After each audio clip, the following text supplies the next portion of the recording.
Hello मेरे प्यारे student, मैं सी कुमार आप लोगों के बीच लेकर आया हूँ आज जीके जीएस। तो देखिए, जो भी एग्जाम में पूछा जाता है, चाहे कोई भी एग्जाम हो, चाहे वो रेलवे हो, बिहार पुलिस हो, एसएससी हो, चाहे एनटीपीसी हो, सभी एग्जाम में क्वेश्चन यहाँ से पूछा ही जाता है जीके जीएस। क्योंकि एग्जाम का जो है आन बान शान क्या है आपका जीके जीएस। जीके जीएस अगर ठोस है तो समझिए क्या है, एग्जाम कोई भी एग्जाम आसानी से निकल सकता है। तो देखिए, यहाँ से अब हम स्टार्ट कर रहे हैं।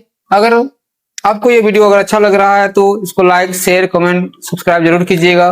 तो चलिए स्टार्ट कर रहे हैं क्वेश्चन। तो देखिए, फर्स्ट क्वेश्चन है आपका, पहला क्वेश्चन है कि खालसा पंथ की शुरुआत किसने की थी। खालसा पंथ की शुरुआत किसने की थी? ऑप्शन है गुरु तेग बहादुर, गुरु गोविंद सिंह, गुरु हरगोविंद सिंह और गुरु नानक। तो कौन हो जाएगा आंसर? तो खालसा पंथ की शुरुआत किसने किए थे? गुरु गोविंद सिंह किए थे। खालसा पंथ की शुरुआत किसने किए थे? गुरु गोविंद सिंह के थे। अब देखिए, कुछ मतलब सिख धर्म से संबंधित कुछ बातें हैं, उस बात को भी हम लोग क्या करते हैं, देख लेते हैं। तो देखिए, सिख धर्म की स्थापना किसने किया था? तो सिख धर्म की स्थापना किए थे गुरु नानक। सिख धर्म के संस्थापक कौन थे? गुरु नानक थे। पूछेगा कभी कभी गुरु नानक का जन्म कहाँ हुआ था? तो जन्म हुआ था आपका तलवंडी में। कहा हुआ था? तलवंडी में जन्म हुआ था। कहा? तो ननकाना साहब, ननकाना साहब में तलवंडी में जन्म हुआ था। और ये पड़ता कहाँ आपका? पंजाब में पड़ता है, जो भी पाकिस्तान वाला एरिया में पड़ता है। तलवंडी ननकाना साहब पंजाब में हुआ था। इनका जन्म का इनका गुरु नानक का। यही क्या थे? सिख धर्म के संस्थापक थे। सिख धर्म में टोटल कितने गुरु हुए? तो सिख धर्म में जो है टोटल 10 गुरु हुए। सिख धर्म में कितने गुरु हुए हैं? तो 10 गुरु हुए। कितने गुरु हुए हैं? 10 गुरु हुए हैं। प्रथम गुरु का नाम अगर पूछेगा तो प्रथम गुरु कौन थे? तो प्रथम गुरु आपका कौन थे? गुरु नानक। प्रथम गुरु कौन थे? गुरु नानक थे। और अंतिम गुरु पूछेगा तो कौन थे?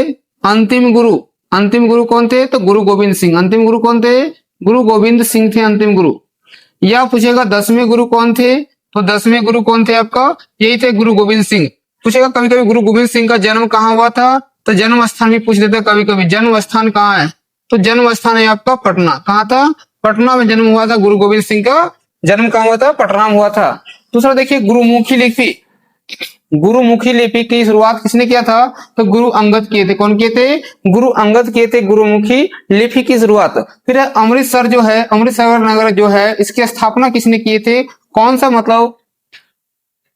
मतलब क्या है आपका? सिख धर्म के मतलब जो गुरु थे वो किए थे अमृतसर नगर की स्थापना। तो गुरु रामदास किए थे। कौन किए थे? गुरु रामदास क्या किए थे? अमृतसर नगर की स्थापना किए थे। आदि ग्रंथ का संकलन किसने किए हैं? तो गुरु अर्जुन देव। आदि संकलन यानी आदि ग्रंथ का संकलन किसने किए थे? गुरु अर्जुन देव किए थे। फिर स्वर्ण मंदिर का निर्माण किसने किए थे? तो गुरु अर्जुन देव ही किए थे स्वर्ण मंदिर का निर्माण। फिर पूछेगा अकाल तख्त की स्थापना किसने किए थे? गुरु हरगोविंद किए थे। अकाल तख्त की स्थापना किसने किए थे?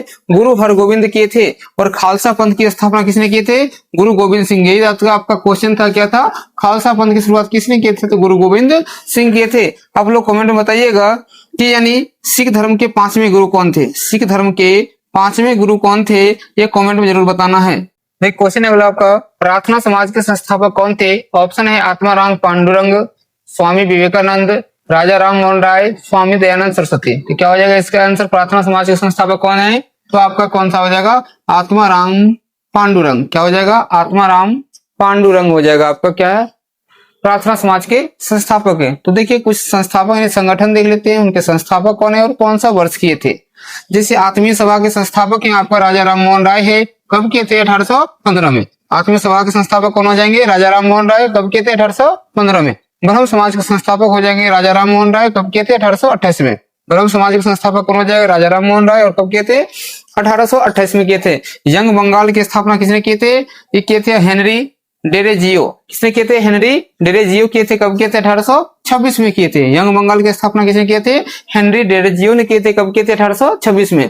तत्व बोधनी सभा की स्थापना किसने किए थे? तो देवेंद्र नाथ टैगोर। तत्व बोधनी सभा की स्थापना किसने किए थे?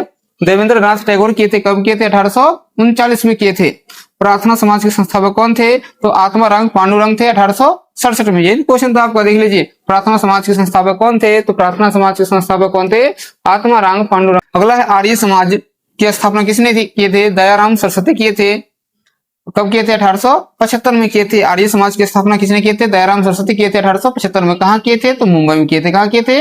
मुंबई में किए थे आर्य समाज की स्थापना। रामकृष्ण मिशन की स्थापना किसने किए थे? स्वामी विवेकानंद किए थे। कब किए थे? 1897 में। रामकृष्ण मिशन की स्थापना किसने किए थे? स्वामी विवेकानंद किए थे। कब किए थे? 1897 में। सत्य शोधक समाज की स्थापना किसने किए थे? ज्योतिबा फुले किए थे। कब किए थे? 1873 में किए थे। सत्य शोधक समाज की स्थापना किसने किए थे? ज्योतिबा फुले किए थे। कब किए थे? 1873 में। विश्व भारती की स्थापना किसने किए थे? रविंद्रनाथ टैगोर किए थे। कब किए थे? 1912 में किए थे। कब किए थे? 1912 में। फॉरवर्ड ब्लॉक की स्थापना किसने किए थे? सुभाष चंद्र बोस किए थे। कब किए थे? 1939 में। फॉरवर्ड ब्लॉक की स्थापना सुभाष चंद्र बोस किए थे। कब किए थे? 1939 में। स्वराज पार्टी के संस्थापक कौन था? तो मोतीलाल नेहरू और एनी बेसेंट था। मोतीलाल नेहरू और एनी बेसेंट कब किए थे? 1923 में किए थे। खुदाई खिदमतगार के लेखक मतलब संस्थापक कौन थे? खुदाई खिदमतगार के संस्थापक कौन थे? अब्दुल गफ्फार खान थे। और कब किए थे? 1930 में किए थे। अब देखिए कुछ कुछ क्वेश्चन यहाँ पूछ देता है आपको कभी कभी। स्वामी दयानंद सरस्वती के बारे में इनका मूल नाम क्या था?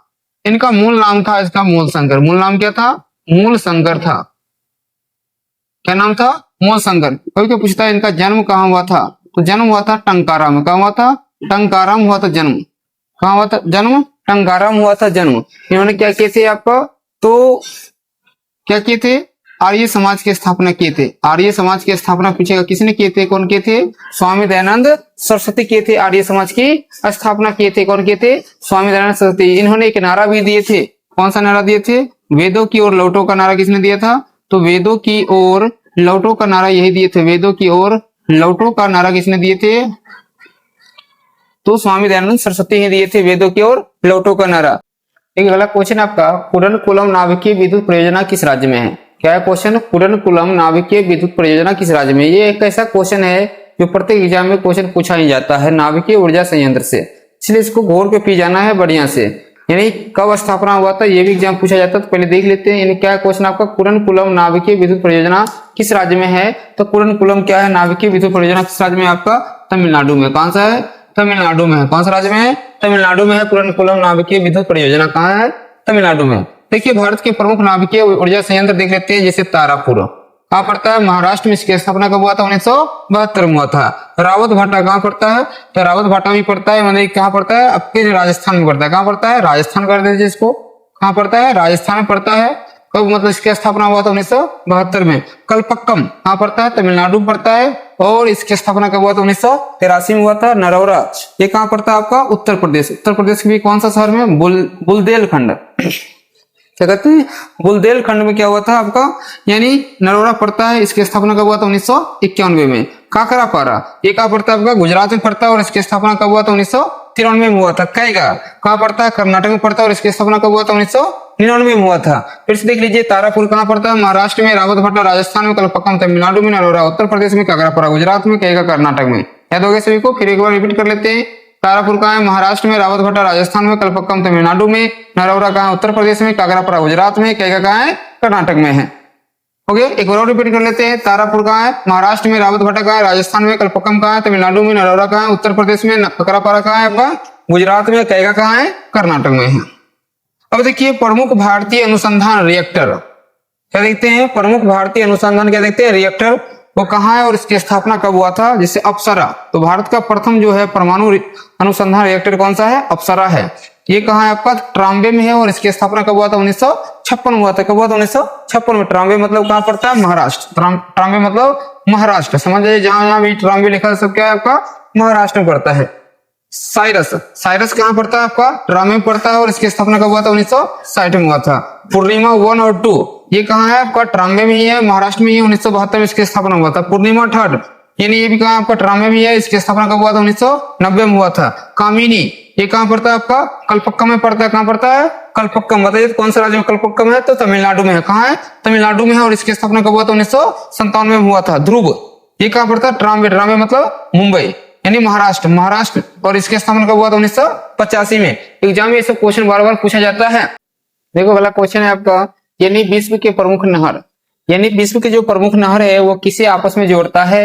ये पढ़ना एग्जाम में बहुत ज्यादा पूछता है। जैसे सुएज नहर, तो देखिए सुएज नहर जो है भूमध्य सागर को लाल सागर से जोड़ता है। किससे जोड़ता है? भूमध्य सागर को लाल सागर से कौन जोड़ता है? सुएज नहर। जब सुएज नहर का मतलब निर्माण हो गया, चालू हो गया, तो यानी ये चालू कब हुआ था? 1869 में। कब चालू हुआ था? 1869 में। इससे भारत और यूरोप के बीच लगभग में 7000 किलोमीटर की दूरी कम हो गया था।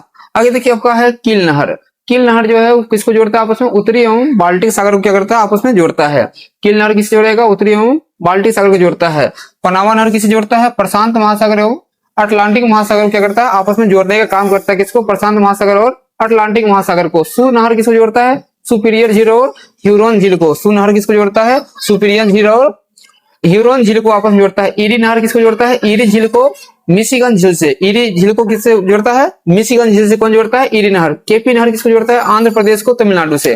केपी नहर किसे जोड़ता है, आंध्र प्रदेश को तमिलनाडु से जोड़ता है। गोटा नहर किसको जोड़ता है, स्टॉकहोम को गोटेनबर्ग से। गोटा नहर किसको जोड़ता है, स्टॉकहोम और गोटेनबर्ग को आपस में जोड़ता है। तो एक बार और देख लेते हैं, सुएज नहर किसे जोड़ेगा, भूमध्य सागर और लाल सागर को। कील नहर किसे जोड़ता है, उत्तरी एवं बाल्टिक सागर को। पनामा नहर किसे जोड़ता है, प्रशांत एवं अटलांटिक महासागर को। सू नहर किसे जोड़ेगा, सुपीरियर झील और ह्यूरोन झील को।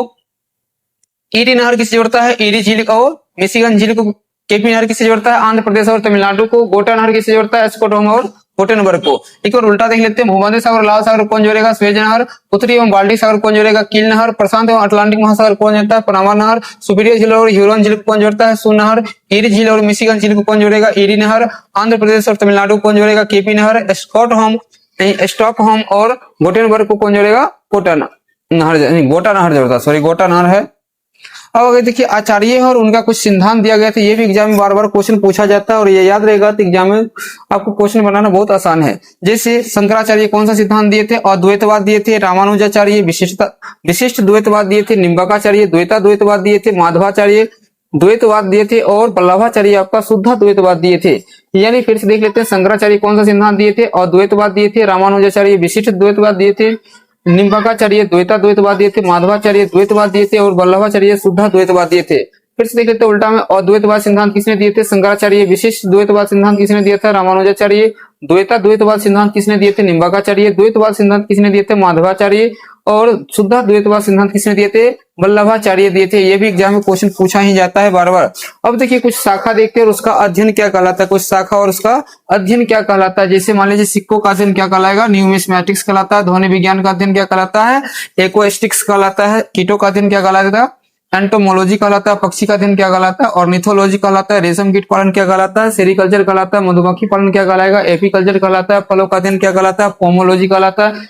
मतलब मत्स्य पालन का या मछली पालन क्या कहलाता है, पिसीकल्चर कहलाता है। कवक का अध्ययन क्या कहलाता है, माइकोलॉजी। शैवाल का अध्ययन क्या कहलाता है, फाइकोलॉजी। पुष्पों का अध्ययन क्या कहलाता है, एंथोलॉजी कहलाता है। वृक्ष में झाड़ी का अध्ययन क्या कहलाता है, डेंड्रोलॉजी कहलाता है। छिपकली का अध्ययन क्या कहलाता है, सोरोलॉजी कहलाता है। फिर से देख लेते हैं, सिक्कों का अध्ययन क्या कहलाता है, न्यूमिस्मैटिक्स कहलाता है। ध्वनि विज्ञान का अध्ययन क्या कहलाता है, एक्वास्टिक्स कहलाता है। कीटों का अध्ययन क्या कहलाता है, एंटोमोलॉजी कहलाता है। पक्षी का अध्ययन क्या कहलाएगा, ऑर्निथोलॉजी कहलाएगा। रेशम कीट पालन क्या कहलाएगा, सेरिकल्चर कहलाएगा। मधुमक्खी पालन एपीकल्चर। फलों का अध्ययन पोमोलॉजी। मत्स्य पालन क्या होगा, पिसीकल्चर। कवक का अध्ययन क्या कहलाता है, माइकोलॉजी। शैवाल का अध्ययन फाइकोलॉजी। पुष्पों का अध्ययन क्या होता है, एंथ्रोलॉजी।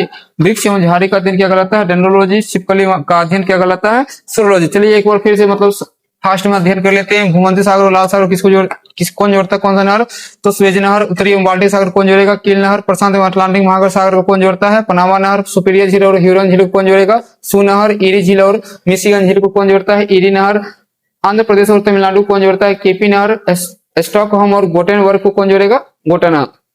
और द्वैतवाद सिद्धांत किसने दिया था, शंकराचार्य। विशिष्ट द्वैतवाद किसने दिया था, रामानुजाचार्य। द्वैतवाद किसने दिया था, निम्बकाचार्य। द्वैतवाद किसने दिया था, माधवाचार्य। और शुद्ध द्वैतवाद किसने दिया था, वल्लभाचार्य दिए थे। फिर एक बार देख लेते हैं, देखो सिक्कों का अध्ययन क्या कहलाएगा, न्यूमिस्मैटिक्स कहलाता है। ध्वनि विज्ञान का अध्ययन क्या कहलाएगा, एक्वास्टिक्स कहलाएगा। कीटों का अध्ययन एंटोमोलॉजी कहलाएगा। पक्षी का अध्ययन ऑर्निथोलॉजी कहलाएगा। रेशम कीट का पालन सेरिकल्चर। मधुमक्खी पालन एपीकल्चर। फलों का अध्ययन पोमोलॉजी। मत्स्य पालन पिसीकल्चर। कवक का अध्ययन क्या कहलाएगा, माइकोलॉजी। शैवाल का अध्ययन फाइकोलॉजी। पुष्पों का अध्ययन क्या कहलाएगा, एंथोलॉजी कहलाएगा। वृक्ष में झाड़ी का अध्ययन क्या कहलाता है, डेंड्रोलॉजी कहलाता है। छिपकली का अध्ययन क्या कहलाएगा, सोरोलॉजी कहलाता है। अगर ये वीडियो आपको अच्छा लग रहा है तो इसको लाइक शेयर कमेंट जरूर कीजिएगा।